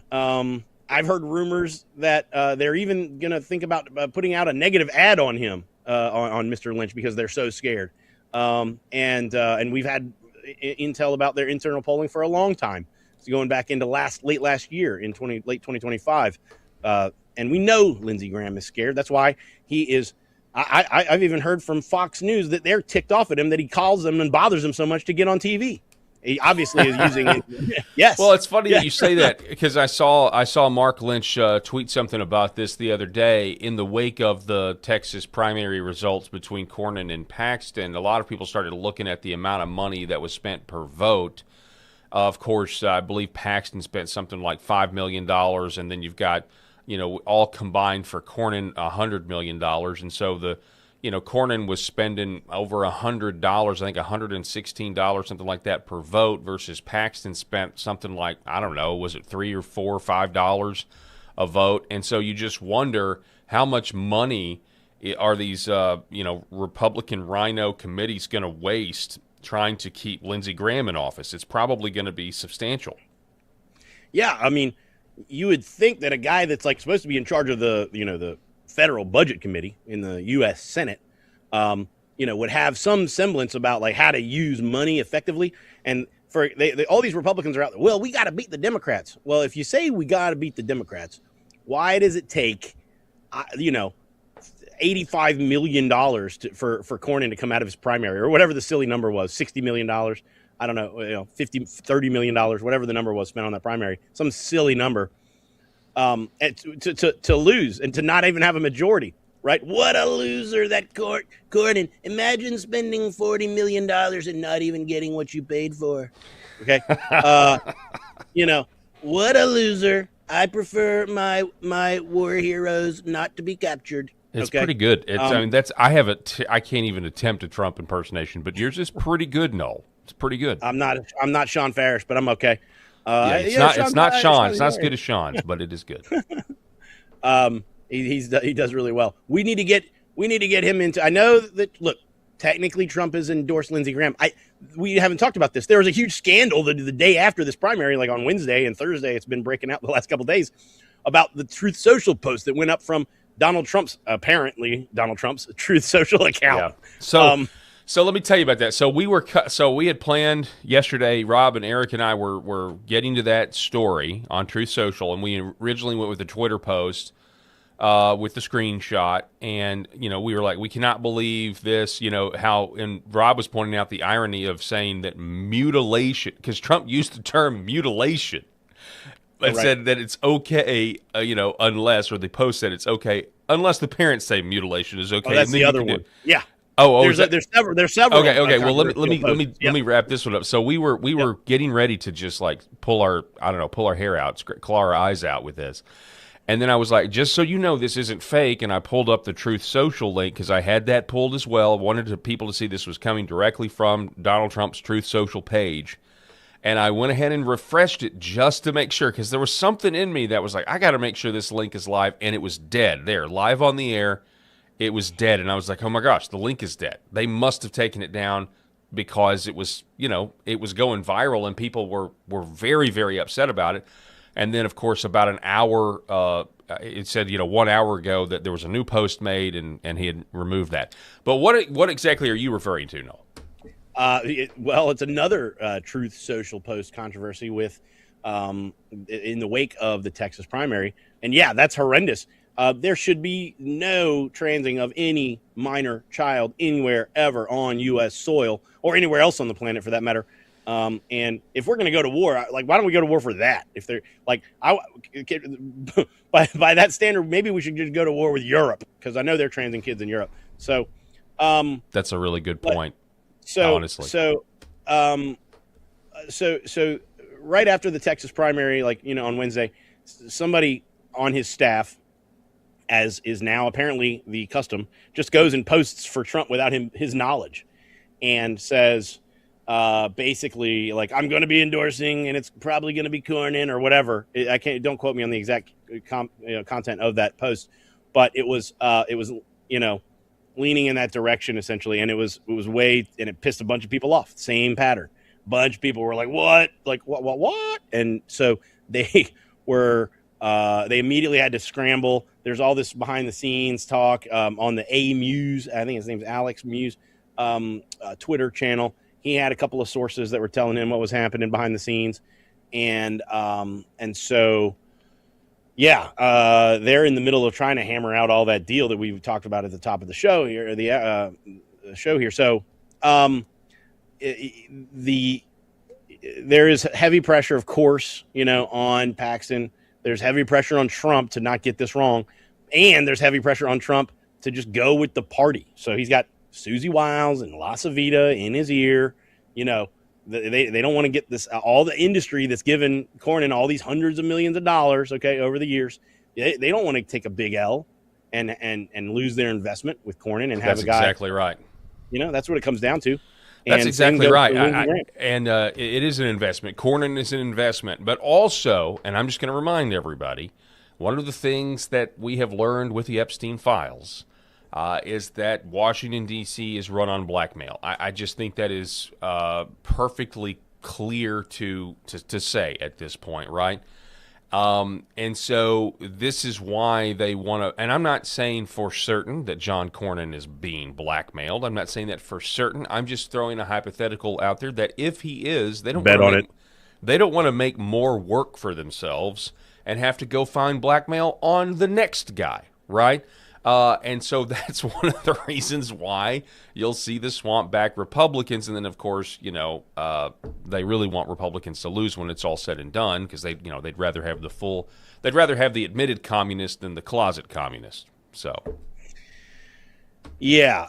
And you got to understand, this guy's been majority leader forever. How many chits have piled up? How many favors does he owe? How many people owe him favors? Like this, there's a ledger sheet, decades long with this guy, and he's in Texas. He's right there in the seat of all kinds of evil going on with that place. You saw Trump starting basically, I think in 22, come in big for Abbott. People hate Abbott. Now I know Abbott just won, 80-20 or 90 to whatever the number was, but the grassroots in Texas hate Abbott, and you better believe a ton of Democrats are coming out and voting for Abbott also, because they know this is how the Democrats work in these southern states where you have open primaries. The Democrats know that, hey, man, that's a Republican that butters our bread for us. Yeah. Okay. So there's like 12 or 13 trans surgery centers in Texas. You think they're not greasing skids to get those trans surgeries, basically the heat off of those trans surgery centers, and they're allowed to even though there's officially been a ban on trans surgeries in Texas, those surgery centers are trucking right along. There's so much money involved. Hey, let me ask you this. Is one of the reasons the grassroots people in Texas can't stand Governor Abbott, does it have anything to do with how he runs their county committees or the influence he has on their county committees? because that's what I'm seeing, all across the country, even here in my own state of Arkansas. There just seems to be this attitude of, no, your local county Republican committee doesn't belong to you. It belongs to the RNC. And if you try to do anything that's going to mess up the RNC, and you actually want to affect change, you actually want to affect grassroots change within the RNC, you got another thing coming. The party doesn't belong to you, it belongs to the RNC. Yeah, that's a fact. And it's not just at the county level. It's also obviously in the state capitol and, in Austin and in Little Rock, in Texas specifically, the boroughs, I think. So one of the things I do kind of behind the scenes is we beat on the House speakers, in places like Texas repeatedly. And the beatings shall continue until morale improves. You bunch of all hat, no cattle queers. All right. They're a bunch of weirdos. These Republicans down there, they're deviants. They're totally owned. You can't even imagine some of the stories I've heard about how Texas runs. And when you say all hat, no cattle, and and then of course steers and queers, like these are jokes that people say about Texas. Kind of, not really. Okay. Well, I look, mean, you also why do we have that in politics? I mean, because you also hear that one of the reasons Lindsey Graham. You got Lindsey Graham, Tim Scott. But what about the staffers? It's like people wonder why RNC is run by queers. The family. Look at Mitch McConnell's staff, like Tim Miller, Holmes. I think I don't hold me to this, but I'm pretty sure Holmes is not hetero. Like all of the senior staff for all of your major guys, not all, many of your senior staff for many of your major Republicans, whether they're office holders or they're in the campaign committees, campaign arms, RNC, NRSC, NRCC, are just they're deviants. They're deviants. I learned this living there and going into that building when I was on Capitol Hill. And I was just aghast. I was like, holy cow, where am I? You go into the RNC, but you're like looking around and you're hearing like all the uptalk and it's like, hey, and you're like, where am I in the DNC? Like, where am I? And so that's how it is. I mean, that's facts. And they all know it, by the way. All of the people know it. All of these operatives, yada, yada. All right. So with boroughs, look, Tellerico, we got this weirdo that somehow knocked off the crazy black woman who's always shucking and jiving and snapping her fingers and stuff, Jasmine Crockett. And this they put in this weird construct of this like totally effeminate, like weird pseudo fake modern megachurch Christian kind of weirdo, and he's like, God is trans and trans people have abortions, and Jesus maybe Mary wanted to abort Jesus, and this guy Tellerico, dude, guess how you got Tellerico? Guess how? Your weirdo Republicans in Austin, Texas, gave the guy seniority in multiple committees. Mm-hmm. That's how you get to. Now, what's going to happen is all kinds of soft, wussy Republican megachurch, happy clappy, Christian easy, gosh knows, I pray for their souls, Christians are going to come and vote for this guy because, that I like that softer kind of Christianity. Well, no, and the guy might win, and if Paxton gets through this primary, the Republicans will help Tellerico. Mark my words. Same way they did with Ten Commandments Judge Roy Moore in Alabama with Doug Jones. Katie Britt is a senator. She was chief of staff to Richard Shelby at the time. Richard Shelby and Katie Britt 100% were all in for Democrat Doug Jones. That's Alabama. Mm-hmm. Like Alabama ain't Texas. Yeah. Like this will happen if Paxton happens to get through. Well, you're right, and honestly, it's going to be up to Christians in Texas to get the word out. Anybody with any sort of influence in public life is going to have to shout this from the rooftops. Tallarico totally bastardizes Scripture. He twists it to say that God would support abortion and the whole thing. Him saying that God is non-binary, neither masculine or feminine. There's got to be a strong correction here, and you would hope that people in the Republican Party would embrace that too, because the guy is absolutely nuts. And I hear there's like a lot of mosques in Texas now. Maybe they can deal with them. Yeah, that is true. And who did that happen? How did that happen? Whose watch did that happen under? Greg Abbott. Greg Abbott. There you go. Okay, real quick. We've got to do this, though, because I've got you here. We've got to do what I am affectionately referring to Graham Watch, Noel, because Lindsey Graham said that he wants the U.S. to bomb Lebanon. Listen to this. Senator Lindsey Graham loves new wars. This segment is called Graham Watch, and it's dedicated to him. We see you, Lady G. So here it is. Yeah, we see you, Lady G. Here is, real quick, this is Tim Burchett saying this about Lindsey Graham. I'll get you next, ma'am. Go ahead, brother. Senator Lindsey Graham is now calling for the U.S. to start bombing Lebanon in response to the Hezbollah IDF action. Lindsey hadn't seen a fist fight he hasn't wanted to turn into a bombing raid, so I just take it with a grain of salt, dude. A fist fight he hasn't wanted to turn into a bombing raid, and is what it said. Hang on one second. I was going to try to find. Here it is. Lindsey Graham, Lebanon, right here. This is Lindsey Graham. Listen.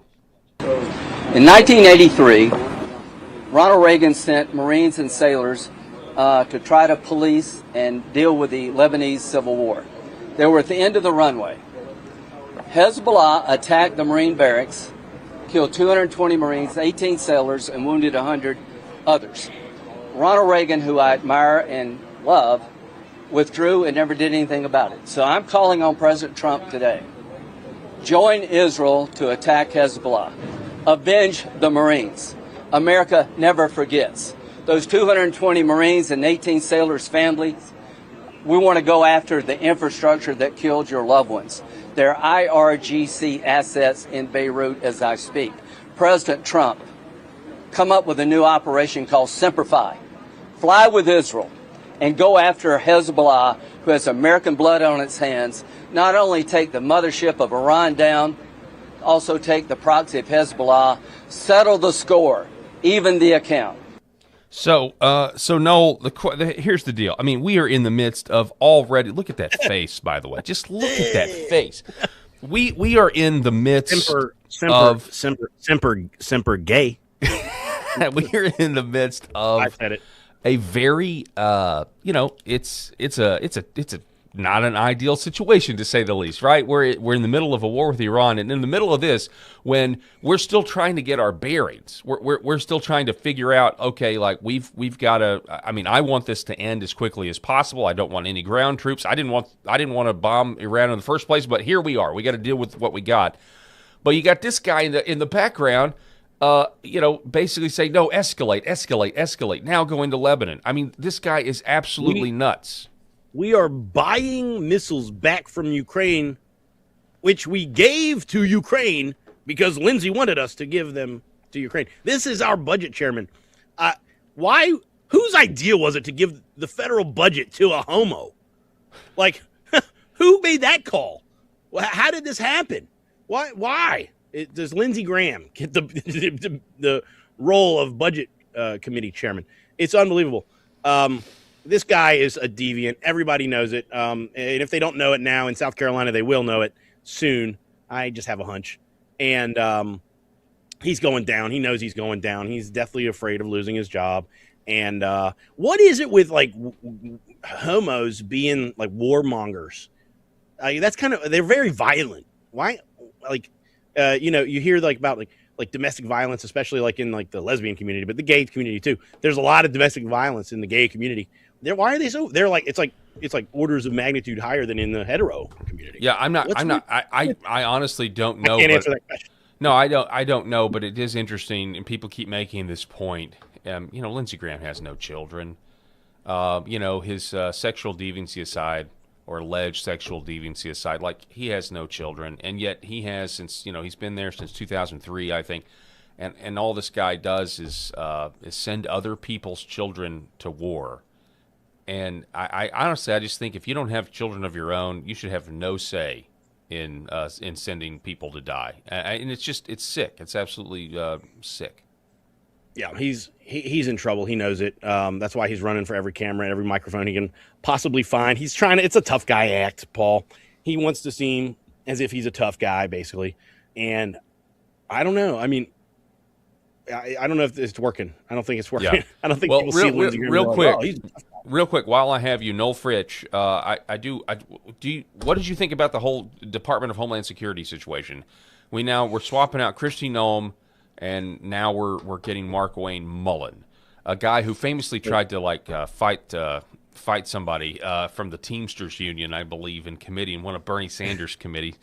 Anyway, that's just point of fact. It's kind of a funny clip that's resurfaced. What are your thoughts on all of this? We need mass deportations. Are we going to get it with this? No. First of all, a little bit too much testosterone replacement therapy there for Markwayne. And Markwayne is like famously almost as bad or maybe worse than Dan Crenshaw is on the insider trading deal. Markwayne's basically corrupt. It's out of the frying pan and into the fire with this change. And then, it just tells you how corrupt, like the heat was coming real fast on Kristi Noem there. I mean, that happened real quick. It took no time, and that was over John Kennedy. Rob pointed this out yesterday. John Kennedy saying, "Hey, who approved the $200 million ad campaign? To basically promote yourself." And she said, with a consultant that's like right in the middle of the NRCC. Yeah. And he runs his shop out of his house, which is like, next to the river down in Alexandria. It's a $2.5 million house.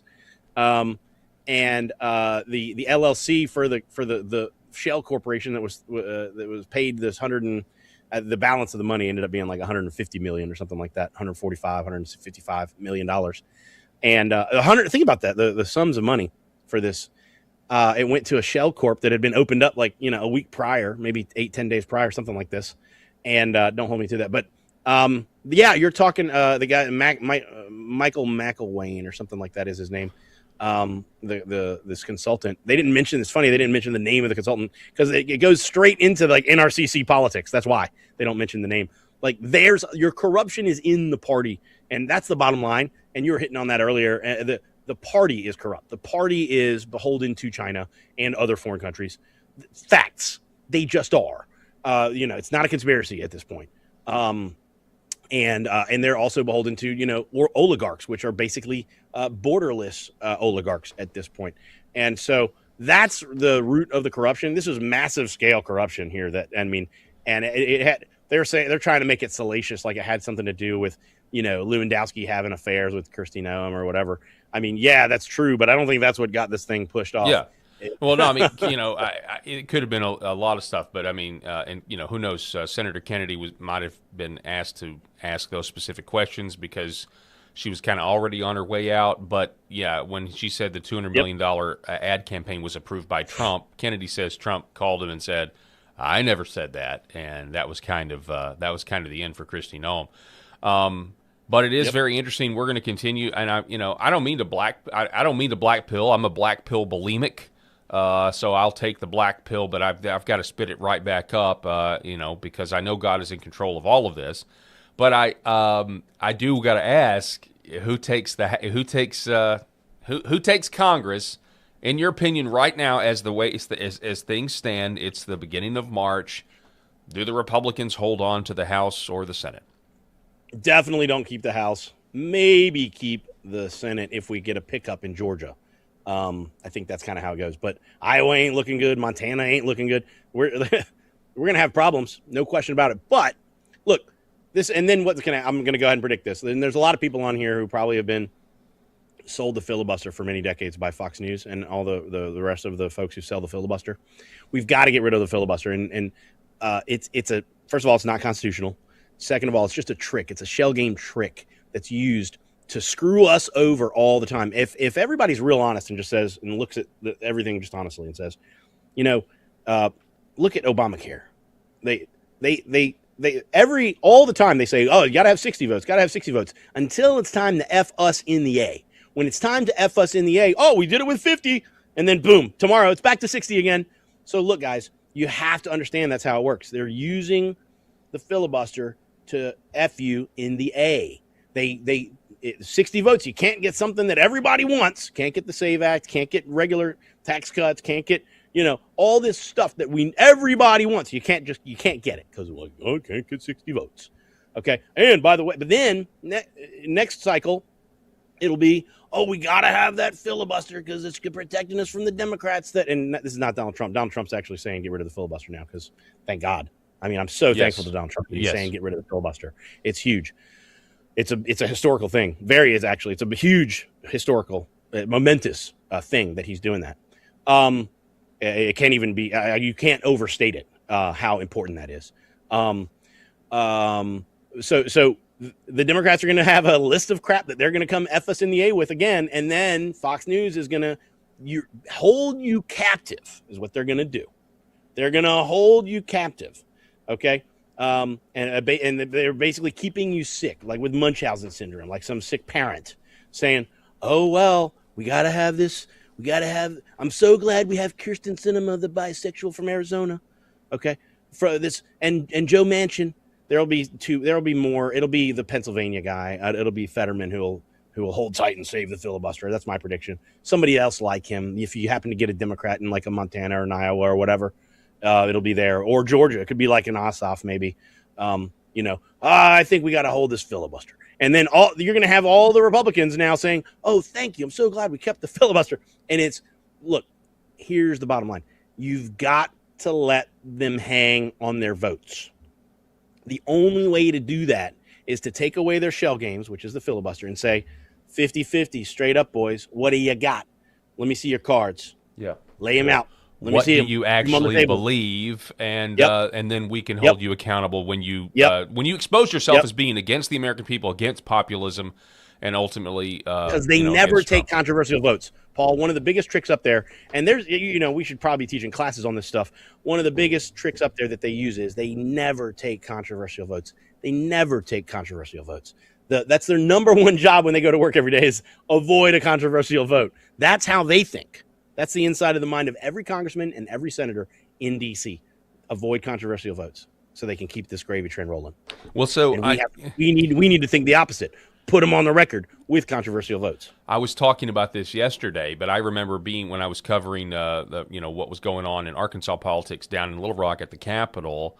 One time I ran into this guy, from D.C. Who was lamenting the fact that every legislator can create any bill they want, and they're guaranteed to get a hearing in a committee. And he said, that's crazy to me. Well, because in D.C., not every congressman can just write a bill and even get a hearing in a committee, right? Because they gatekeep for that very reason. They don't want to take controversial votes. So what ends up happening at the local level when any legislator can write a bill and then go in front of a committee and try, they're now taking controversial votes. And people can figure out whether or not they killed it and whatnot. And many of local politicians has lost elections because of their controversial committee votes. We don't hear about that because they've insulated themselves, like you said, Noel Fritsch, with their shell games. Yep, they never take controversial votes. They just, think about the first administration. Like in 1 year, we had one vote on a tax cut. Like that was 2017 and 2018.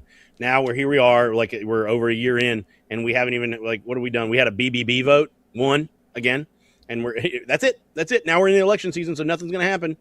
And remember that in the 17-18 cycle, it was the same thing. It was the summer of 17 with the tax cut. Nothing happened in 18. Remember, election. Hey, can I ask nothing happens in election cycles. Right, nothing in the legislature. Last question, and it's a loaded question.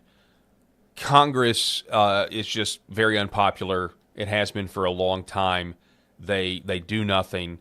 They just continue to, for the most part, they just don't produce results for the American people. We have a younger generation, according to some reports. Portions of this younger generation coming up are more conservative than boomers are right now by a lot.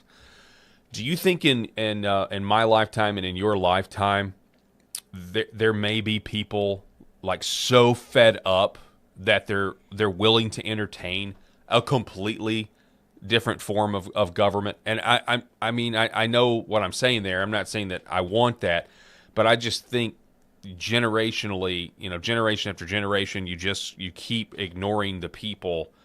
Yes, I think we know that. That's going to happen. On the left, you're seeing heavy interest in, literal, legit, straight up far left communism. I would argue basically that's what we have right now. without getting too deep into it. Medicaid, Medicare, all the other the entitlements. I mean, it kind of is that big time Medicare, big time communist socialist state. Education, right? It's commie daycare. Education is commie daycare. Period. And then yes, on the right, you're going to see people that are like, I'm starting to think that like George III might have been better than what we got now. So I mean, or certainly King Jesus right now, yes. Please. Yes. Lord Jesus, take the wheel. On that note, I am at heart a monarchist because Jesus is king. Amen. That's right. So look, all we can do is be happy warriors, Paul. That's what we have to be, is happy warriors. So all the stuff that it sounds like doom and gloom that I'm talking about here, and maybe we should have started off this segment with this, and maybe we can put this in a clip. Despite all the negative, all the bad news happening every day, it's the same news every day. There's nothing new under the sun. Bad guys want to come and, kill us or take our stuff or take our freedom, subjugate us. Or what? That's the news every day. That's the news. Who cares? It's our job to get into the space and exercise. We're called to exercise dominion. Amen. By our Lord and Savior. Period. So get out there, put a smile on. I don't care if they kick you in the teeth. Keep smiling and get to it. Amen. Yeah, exercise dominion. Noel Fritz, we appreciate it. Tell us where people can find out more about Mark Lynch if they want to know, they want to help support his campaign to retire Lindsey Graham. Yeah, Lynch for Senate, forsenate.com, lynchforsenate.com. June the 9th. So here we are, March 6th, and so it's just about 3 months away, and you're going to have another big upset where we get rid of a guy, a big, powerful guy, or maybe a little weird guy, Lindsey Graham, but kind of like they did with John Cornyn in Texas. All right, Noel, I appreciate it, sir. Thank you so much for coming on the show. Can't wait to do it again. Folks, this is the Paul Harrell program on LFA TV. We'll be back here in just a moment. I'm Brian Norris, retired Army First Sergeant, husband to Kelly, father of 3 amazing girls, and a lifelong Arkansan who puts faith, family, and fair elections first. When Independence County demanded real election transparency, I led the charge, petitioning voters and winning at the Arkansas Supreme Court. Now, Little Rock bureaucrats are punishing counties like Searcy for putting voters first. That's not real conservatism. It's big government overreach in disguise. That's why Trump allies like General Michael Flynn, Mike Lindell, Justice Michael Gableman, Colonel Conrad Reynolds, Senator Wendy Rogers, and Senator Mark Finchem back me. Together, we'll secure Arkansas's elections and inspire the nation. As Secretary of State, I'll implement President Trump's executive order, verify citizenship, replace hackable voting computers, and build trust with verifiable paper ballots. I'll cut red tape for businesses, harness our natural gas and lithium boom, and attract tech jobs to grow Arkansas strong. This is our fight, our future. Join us. Paid for by Norris for Arkansas. All right, folks, welcome back to the show. Thank you so much. Broadcasting live from Arkansas and here on LFA TV. I want to thank Noel Fritz for sitting down with us. And I just appreciate his perspective. I'm glad that we ended on a positive note there because he's exactly right that we are called to pursue dominion over all of this evil, and it was just encouraging because we do need to be realistic about what it is we're facing, and we can also rejoice in the fact that just you getting up out of bed this morning has been decreed to be part of God's plan of redemption for his people, and that includes it's all spheres of life, whether you're a dog catcher, whether you're a politico like Noel is, whether you're a talk show host, whatever it is you're doing, whether you're a father, whether you're a mother. And so this is the best perspective to have to make you a happy warrior. And so I really appreciate him coming on and giving us his perspective, how he sees things as he is navigating what's going on in D.C. and different political campaigns and that sort of thing. We've got a little bit of time left, and I have to get to this story. There was an incredible moment the other day in a congressional committee where there was a testimony by, let's see here, the Undersecretary of State, the Undersecretary for the State Department. Her name is Sarah B. Rogers, and I think you have it right there. Sarah B. Rogers testified, and it was pretty incredible. It was the House Foreign Affairs Committee. They put this clip up. I couldn't believe it. I thought it was AI. I thought it was AI, or I thought it was satire. It's also been compared online to a Saturday Night Live sketch. Have you guys ever heard of queering the map? Or queering map? And I'm saying the word queer here. Queer. Queering maps. I had no idea what this is. I had to listen to this, so now congratulations, you do too. What is queering the map? So I think we were trying to make the maps more gay. Literally? That's, well, how do you make know. a map more gay? I mean, especially or with gay AI, at all? you know, since the age of cartography, we've had pretty good maps, but maybe they weren't gay enough. So I know also, I took critical theory in college. I think sometimes people use queer as a verb. I do understand that the maps that we were trying to make gay were, I think, of Czechia and Slovakia. So maybe those countries asked for it. I doubt it, but I don't know. We do have real things to work on in Congress, like what's going on with the imminent threat of Iran, and it is embarrassing that we have to talk about the fact that things like this were funded. Non-binary and trans francophones, linguistic attitudes and ideologies towards inclusive French in Montreal, Canada, these things. I'm going to give you a list. My time has expired. I'm going to give you a queering of maps. What in the heck does that mean? Well, just a base Google search over at Wikipedia. Queering the map is a community-based online collaborative and counter-mapping platform on which users submit their personal queer experiences to specific locations on a single collective map. So, I don't know about you, but it sounds to me like this was a government-funded, a taxpayer-funded initiative for gay people to list where they had hookups at, where to document where other people could see their sexual romps. I could be wrong about that, but that seems to be the case. I mean, you know, back in the day, before all of this stuff was out of the closet, you know, you had to kind of be secret about it, right? Before it was more publicly accepted, right? Before homosexuality was accepted, there was an underground where, you know, this place or this park or whatever were thought to be places where, hey, you know, if you're a man and you're alone and you're in this location and, you know, hey, I hear this is where people meet up. I mean, I don't know if that's still going on, but it certainly used to go on. Now there's, you know, the internet has certainly changed that.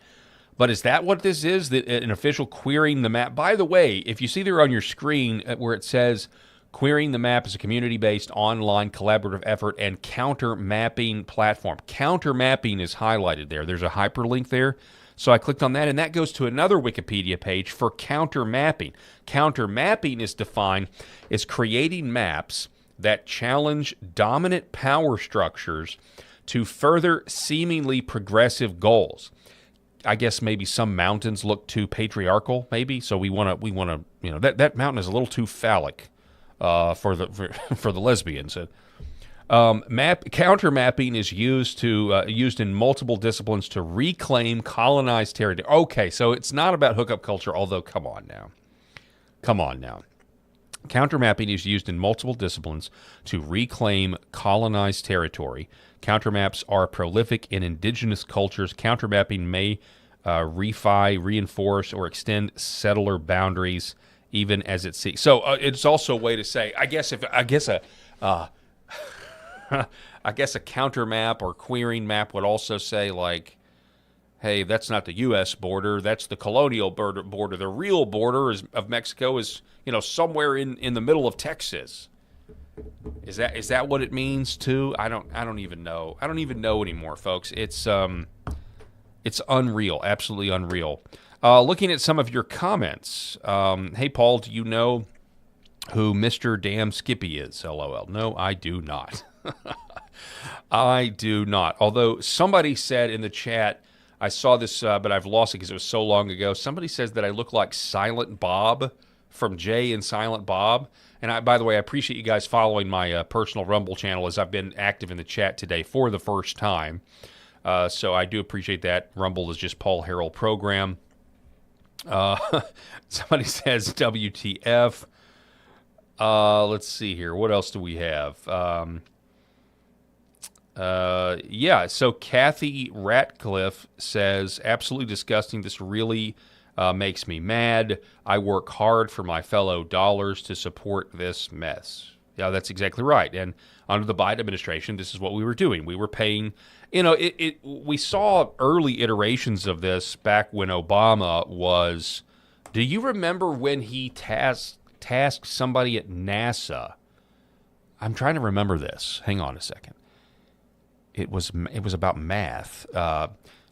In the Obama administration, he tasked like the head of NASA to make Arabic countries feel good about their mathematical scientific contributions to the world. Do you remember this? Just doing everything they can to, I don't know, just try to make reality not a thing. Anything you can to say.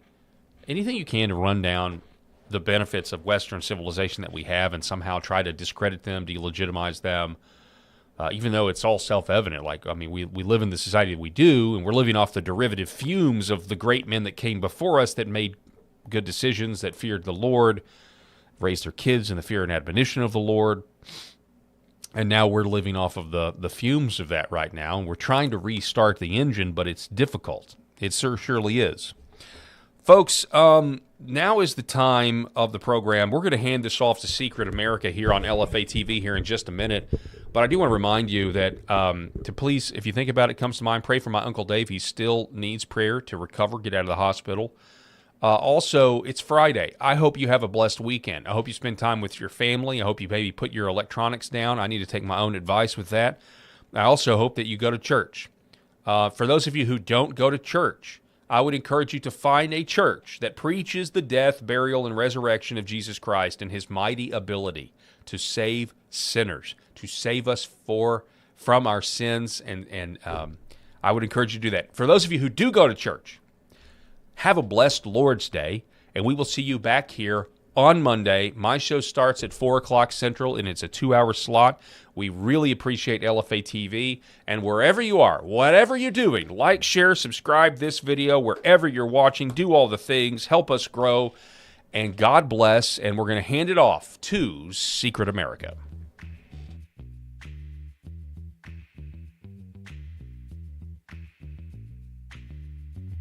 The Paul Harrell Program.